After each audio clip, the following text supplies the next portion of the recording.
Ce qui est très important dans cette histoire, c'est qu'on a vraiment deux visées qui sont communes. On a une visée économique et une visée environnementale. Et ce qui est le critère de l'économie de fonctionnalité, c'est précisément la réduction de l'impact environnemental, notamment en termes de flux de matière et de flux d'énergie. On peut ramener ça en un slogan. C'est comment passer du volume à la valeur. Et c'était le slogan, par exemple, d'un séminaire d'un industriel comme Gaz de France Suez, séminaire hier matin, hein, où leur modèle, c'était comment on passe, je vous donnerai d'autres exemples, du volume à la valeur. C'est-à-dire comment on peut charrier moins de matière, consommer moins d'énergie, finalement mettre sur le marché moins de biens, tout en créant plus de richesse. C'est au moins une stratégie de transition. Alors évidemment, ça implique tout un tas de choses. Je vais aller très vite, je vais plutôt passer aux études de cas, mais très très rapidement. Et effectivement, on n'offre plus des biens, mais des services contractualisés. On a un changement profond dans le schéma organisationnel des entreprises. Vendre un bien et puis vendre la fonction d'usage d'un bien, ça n'est pas le même métier. On va voir se rejouer un certain jeu de concurrence entre les entreprises, parce que la première qui passe en économie de fonctionnalité, eh bien finalement, très rapidement, risque de manger les autres, parce qu'elle va pouvoir maintenir sa rentabilité avec un flux de matière décroissant, ce qui ne sera pas le cas de ses propres clients. Et souvent, on assiste d'ailleurs à des rachats. Et puis effectivement, une orientation totalement différente de l'innovation. C'est-à-dire que ce qui va augmenter la rentabilité de l'entreprise, eh bien, c'est la réduction d'impact environnemental. C'est quand même pas mal dans le genre. Moins vous consommez de matière, moins vous consommez d'énergie, et plus la vente d'unités fonctionnelles est rentable. Mais du coup, on prend en compte, et par nécessité, puisque c'est de là que vient la rentabilité du système, les paramètres environnementaux qui ne sont plus des paramètres extérieurs, qui ne sont plus des paramètres qui viennent d'une contrainte non économique.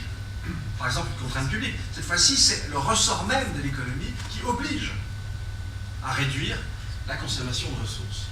Prenons le cas, par exemple, de Michelin, qui est sans doute une des entreprises qui a, on met peut-être la première, c'est toujours très difficile de dire ce genre de choses, mais ils se sont mis à alors, de façon très très marginale au départ, à substituer la vente de la fonction d'usage d'un pneu, facturée au kilomètre, il y a à peu près une cinquantaine d'années. Et je vous l'assure, évidemment, il y a 50 ans, ce n'était pas évidemment pas pour des raisons environnementales, vous en doutez. C'était en fait au départ, c'est d'ailleurs un des intérêts de l'économie de fonctionnalité, pour avoir une très grande proximité avec le client et pour pouvoir faire remonter très rapidement l'information, c'est-à-dire pour avoir un suivi en conditions réelles de l'usage des pneumètres. Ce n'est pas étonnant que Michelin effectivement était un manufacturier de pneumatiques très, très innovant. Là, on a deux scénarios. Dans ces deux scénarios, vous avez une flotte équivalente de 2520 véhicules. Vous avez, ces véhicules parcourent à peu près 130 000 km par an. Et vous avez des opérateurs de Michelin qui vont faire 6 à 8 visites dans un cas, c'est-à-dire le cas d'économie de fonctionnalité. Et dans l'autre cas, c'est tout simplement le propriétaire de la flotte de camions qui est propriétaire de ces pneus. Il les achète, il ne les loue pas. Alors qu'est-ce qui se passe quand, au lieu d'acheter les pneus, il les loue? Eh bien, on passe de 41 248 pneus pour une période de 8 ans, je crois dans 6 ans, donc avec les deux paramètres que je vous ai indiqués, on passe à 37 200 pneus, ce qui est quand même pas négligeable, avec un gain de carburant d'à peu près 4 000 litres. Alors, d'où cela vient? Tout simplement parce que, si vous voulez, à partir du moment où l'entretien des pneus est pris en charge par le spécialiste, par exemple, le gonflage des pneus va être en permanence optimisé. Or, un pneu qui n'est pas assez gonflé, c'est un pneu qui commet plus de flexion qu'un autre et par là même qui use plus de carburant et qui voit la gomme aussi s'user beaucoup plus rapidement.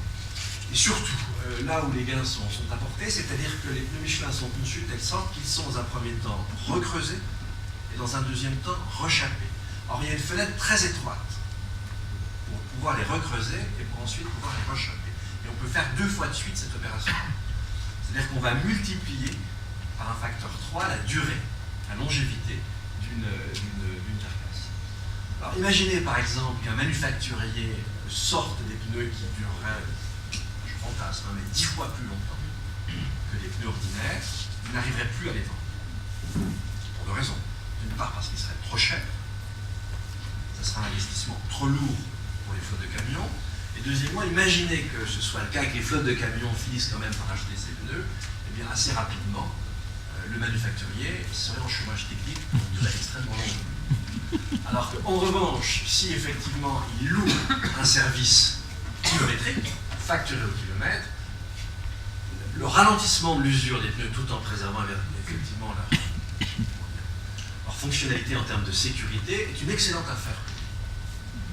C'est une excellente affaire pour la planète. Ce manufacturier, enfin cette fabrique, c'est une grosse industrie chimique qui vend, comme vous le voyez, des carbonates, des bicarbonates de sodium, des PVC, de l'eau oxygénée, etc. Il se trouve par exemple que dans cette entreprise, on a mis au point un procédé de filtrage des fumées d'usine qui utilise beaucoup moins d'intrants. Et manque de chance, celui qui a inventé ça, c'est celui qui produit les intrants. Donc s'il les vend, il est mal. En revanche, s'il ne vend plus ces intrants, ces composés sodiques, mais s'il vend un service de filtration de l'eau, des fumées de chemins industriels, etc., alors son intérêt, la rentabilité de son système, c'est d'être le plus écolo possible. Plus il est écolo, plus il gagne de l'argent. Imaginez, c'est le rêve des industriels des années 70.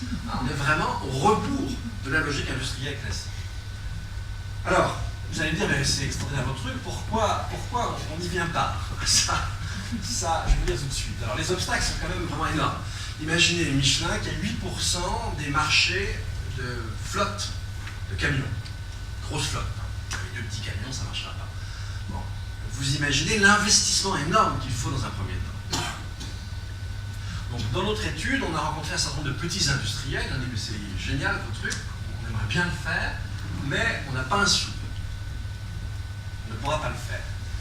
Deuxième obstacle, c'est effectivement, puisque vous êtes propriétaire du support matériel de la fonction vendue, de la fonction d'usage vendue, eh bien vous en assumez la responsabilité jusqu'au bout.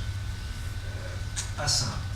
Et puis, vous avez aussi une modification du métier. Hein, prenez les industriels automobiles, ils savent faire des voitures gourmandes, puissantes. Leur demander de faire autre chose, demander à General Motors, c'est pas facile. Du côté des obstacles, du côté des inconvénients, c'est que très souvent, les performances environnementales d'objets vont dépendre de la manière dont on va utiliser ces objets. Imaginez que vous ayez acheté une Prius, vous démarrez comme un cinglé, vous êtes toujours à fond, bon, vous n'allez pas faire 4x4 au 100.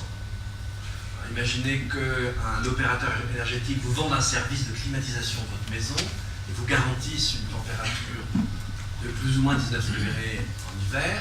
Si vous ouvrez les fenêtres plus que de raison, la performance environnementale et entre autres la performance thermique ne sera pas tenue. Imaginez par exemple que les Chinois et les Indiens ont aujourd'hui le même équipement automobile que les Américains, que les Nord-Américains.